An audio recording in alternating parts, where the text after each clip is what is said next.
I was when I ran 2 kilometers on treadmill. I felt, take a deep breath, that we should be knowing that how to work without purpose. Now most of the people, hello everybody, welcome back to my channel Satyam's Thoughts. So if you are new to this channel, go and hit the subscribe button, and if you are a previous viewer and you like my content, so hit the like button. And if you want to give any recommendation for the videos I post or anything else, just go to the comment section and post your reviews. So let us start the topic. So first of all, today we are going to discuss chapter 6 of Master Your Mind and Defy the Odds. And the name of this chapter is The Weapon Which You Can Train Yourself. Now, we will start. I want to start this chapter by giving you a small disclaimer that if you have watched all my previous videos fully, then you will not get a lot of knowledge from this video which I am going to post. But I suggest you, if you have not watched my whole videos or my previous videos fully, so please listen to this video very carefully, because it will be a small video as the previous one, but a very good and informative video.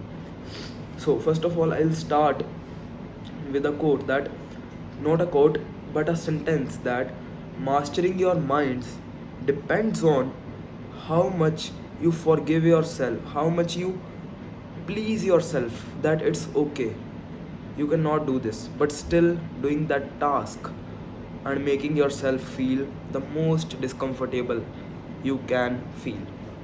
Now you must be get goosebumps by this, because this thing is a very powerful sentence. I have just discovered it now while I was reading through the pages of Can't Hurt Me, and I just made this sentence by my own, and I came to know that this sentence is a lot more worth than it sounds.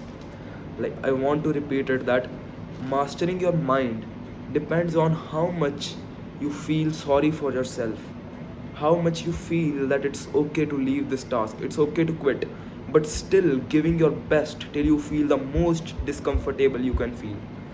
So now let's start our topics which we are going to discuss. And if you are thinking what is this, so if you have watched my previous videos, you would be knowing that I see notes and speak. These are the notes. Like, today we have 5 to 6 notes points which I am going to speak. So most of the time we think a lot of things are impossible for us to do, but actually they are not. They are very easy to do. For example, I'll give you my own example of a period of time. Let me think.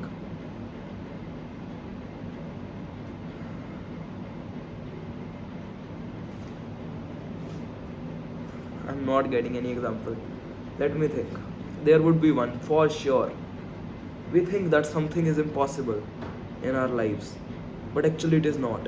Nothing is impossible, practically, if logically you think. I'm not getting any example.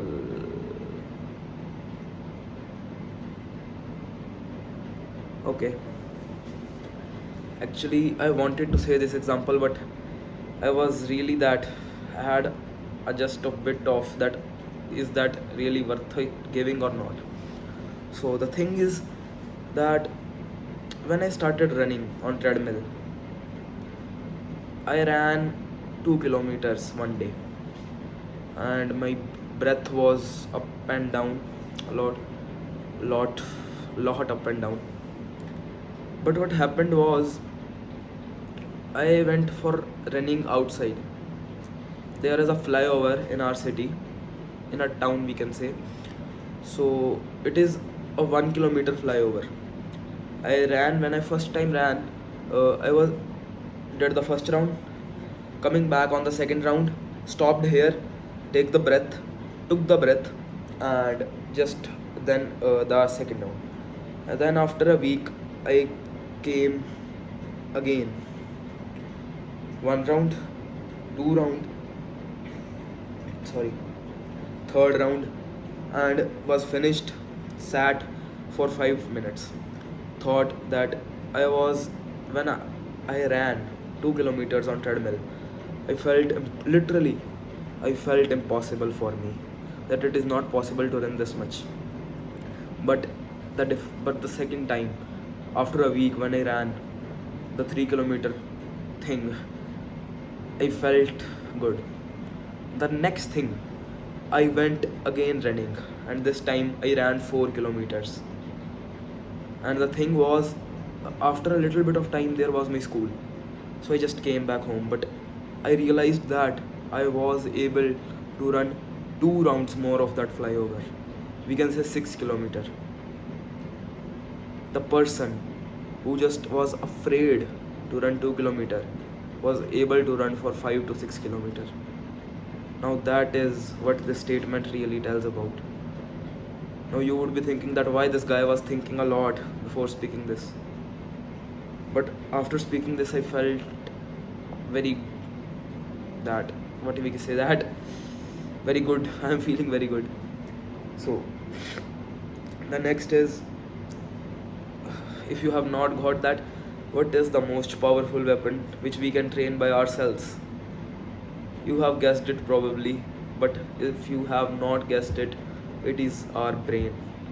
The most powerful weapon which is present in this world is our brain.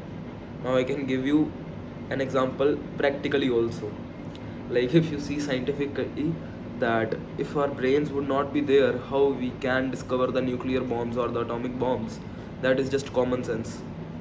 If there would be no brains in us, we cannot discover the most powerful weapons which we consider are the most powerful. But actually, our brain, which is present in us, is the most powerful. It cannot give that much destruction at a time, but it is the cause of all destruction and all good. And the best way to train this powerful weapon is training it. But how? What type of training? How to train it? A lot of questions would be arising with you. So the best way to train your mind to just make it the most powerful and unleashing your true capacity or capability with your brain is a schedule which I am going to give you.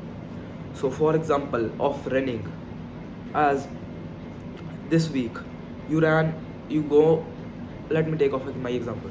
I go for running 2 kilometer, not 2, 4 kilometer full week. Next week come, go for 5 or 6, increase 5 to 10% every week. Yes, it will take time, a lot of time. Same with the gym. If you go to gym, then increase your weight after week slowly, but you will feel a massive results. That your form, the form by which you are hitting the gym, for example a bicep curl, most of the people, like if you are lifting 5 kg like this, and in the another set you are lifting 7.5 like this, there is no point of doing that. Just lift 5. Next week you can lift like a little bit, increase the weight a little bit. If you cannot go directly to 7.5, go to 6.5. I don't know if there are dumbbells of 6.5 or not, but for an example. So this is how working behind like little beyond your edge works. This will help you to control your brain to its peak and unleash your true capability. It will take a lot of time, but it will be worth it, and I am sure about that. And the next thing, it is not fully related to the topic but very important to discuss. It is that we should be knowing that how to work without purpose. Now most of the people will get it wrong, and most of the people may get upset and leave the video, or they have left. But if you are staying, it's a good thing. Now what is working without a purpose is, we don't know which problem may arise in our life. We don't know at any point any problem can arise. Like it is possible if I close the camera just after completing this video and go outside, and there can be any hard or harsh problem outside. For God's sake, nothing happens, but it is possible. So we should be know how to work without work purposes. You should be working but without a purpose. For example, your if my purpose is this, like for example my purpose is to be so much knowledgeable that I can do anything. Like with my knowledge I can tell anyone, and for I can speak for like 3 to 4 days, like completely. It is not practically possible, but I am giving just an example that if I want so much knowledge that I can speak for 3 to 4 days regularly, like non-stop. You are getting my point. If that is my purpose, I should be having that much knowledge. It doesn't mean that I will spend 2 to 3 years getting the knowledge just here. I will not move outside. My stamina, my strength, everything will be just crap. So work,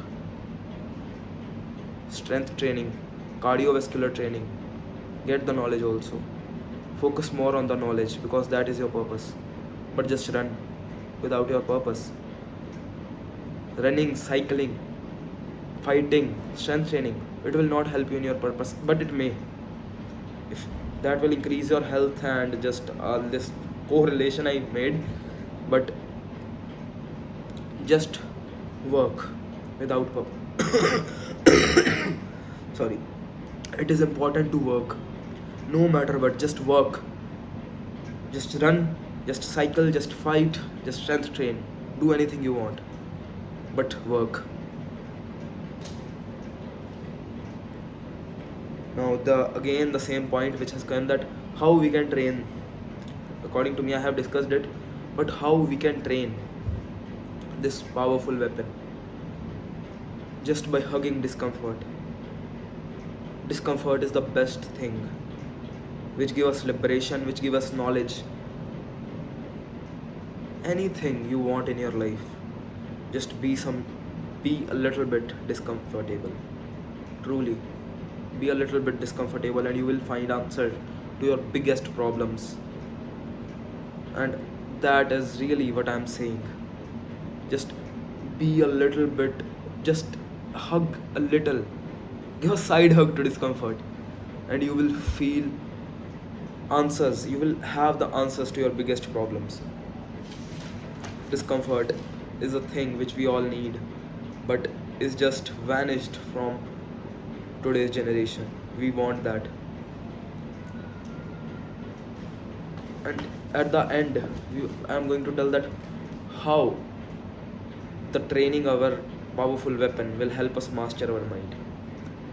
So if you have remembered that, if you have watched my previous videos, that mastering our mind, the first chapter was analyzing. Yes. And if you will train your mind, give it discomfort, you will be more conscious. I don't know why this will happen, but it will happen for sure. I can write it on paper and sign it. If you will work, if you like, you are wasting your time on phone like whole day like this, but and on the second half you are just working, running, cycling, fighting, strengthening, anything, you will be more conscious than this. Consciousness also comes from meditating. That is also discomfort for our generation. We cannot sit for 10 to 15 minutes like this and focus.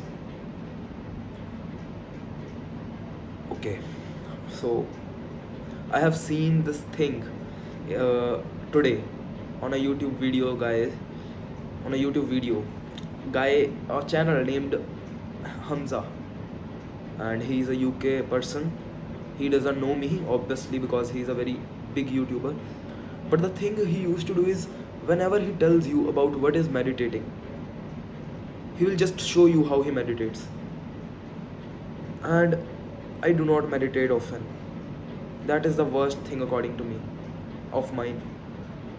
But today, to regain the consciousness of you, my viewers, if there is anybody, so what we can do to meditate?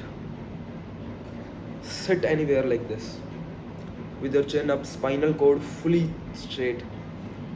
Close your eyes like I will, and just do what I will be repeating. Take a deep breath inside you, up to your lower belly. Exhale. Take a deep breath into your upper belly.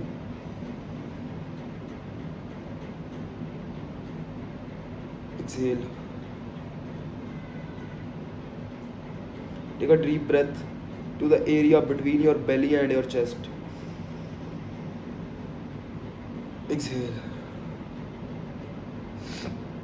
This is how you can meditate. Or the other version you can meditate is sitting with your spinal cord straight, this like forward, and in the yoga asana, which we can say in India we say chokdi marker, and you can sit like that and just focus on the breath, totally focusing on the breath. If any thought come to you, just don't focus on it. It is good if you are getting thoughts. That is how you will focus on your breath. Just focus on your breath, and that will help you to increase your focus and consciousness. And if you are trying the first kind of meditating, just open your shoulders broad like this, and that will how it will help you. And this was a bonus tip, you can say. But physical training will give you more consciousness, and more consciousness means more analyzing, and more analyzing means more mastering your mind. Thanks a lot. This is the end of our video, and I know this series is a lot longer, but it is going to end in a little bit of time. There are two or three chapters left, so after that we'll discuss a lot of more topics. So if you like this video, then leave a review in the comment section as I told earlier. Thanks a lot.